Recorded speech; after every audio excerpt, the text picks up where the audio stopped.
ಒಂದ್ಸಲ ಮನೆಗೆ ಮಾಧ್ಯಮದಲ್ಲಿ ಕರೆದಿದ್ದೆ. ಕರೆದು ಊಟ ಹಾಕಿ ಅವ್ರ ಹತ್ರ ಮಾತಾಡಿ ಅವಾಗ ಕೇಳಿದರು, ಏನು ಸರ್ ವಿಶೇಷ? ಏನೂ ಇಲ್ಲ, ನಿಮ್ಮನ್ನೆಲ್ಲ ಕರೆದು ಊಟ ಹಾಕಬೇಕು ಅಂತ ನನಗೆ ಅನ್ನಿಸ್ತು, ಅದಕ್ಕೋಸ್ಕರ ಕರೆದೇ ಇದ್ದೆ. ಸೊ ಅಷ್ಟು ಪ್ರೀತಿ ವಿಶ್ವಾಸ ಆಗಬೇಕು. ಈಗ ಅನಿರುದ್ಧರವ್ರ ಬಗ್ಗೆ ಹೇಳಬೇಕು ಅಂತ ಹೇಳಿದ್ರೆ,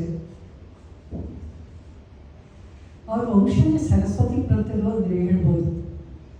ಯಾಕೆ ಅವ್ರ ತಾಯಿ ಬರಲಾರು, ಅವರು ಚೆನ್ನಾಗಿ ಬರೀತಾರೆ, ಅವ್ರ ತಂದೆ ಚೆನ್ನಾಗಿ ಬರೀತಾರೆ. ಅದ್ರ ಜೊತೆಲೆ ನಟನೆಯೂ ಗೊತ್ತಿರೋದು ಒಂದು ಕಲಾ ಒಂದು ವಂಶದಲ್ಲಿ ಹುಟ್ಟಿದ್ದಾರೆ ಅನ್ನೋದ್ರೆ ತಪ್ಪಾಗಲಾರದು. ಆ್ಯಂಡ್ ಅಲ್ಲಿ ಏನೇ ಮಾಡಿದ್ರೂ ಶ್ರದ್ಧೆ, ಆ ನಿಷ್ಠೆ ಅದು ತುಂಬ ಜಾಸ್ತಿ.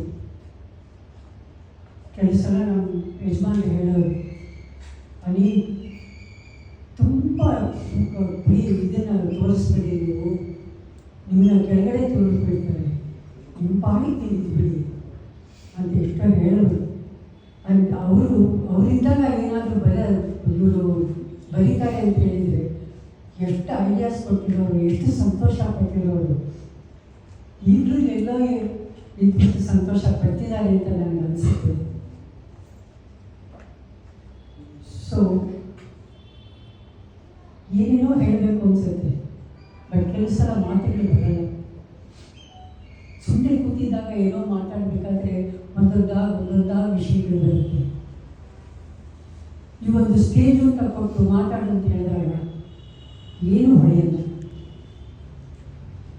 ಹಾಗಾಗಿ ಈ ಒಂದು ಮೊದಲನೇ ಪುಸ್ತಕ ಬಿಡುಗಡೆ ಆಗಿದೆ, ಎಲ್ಲರೂ ಓದಿ.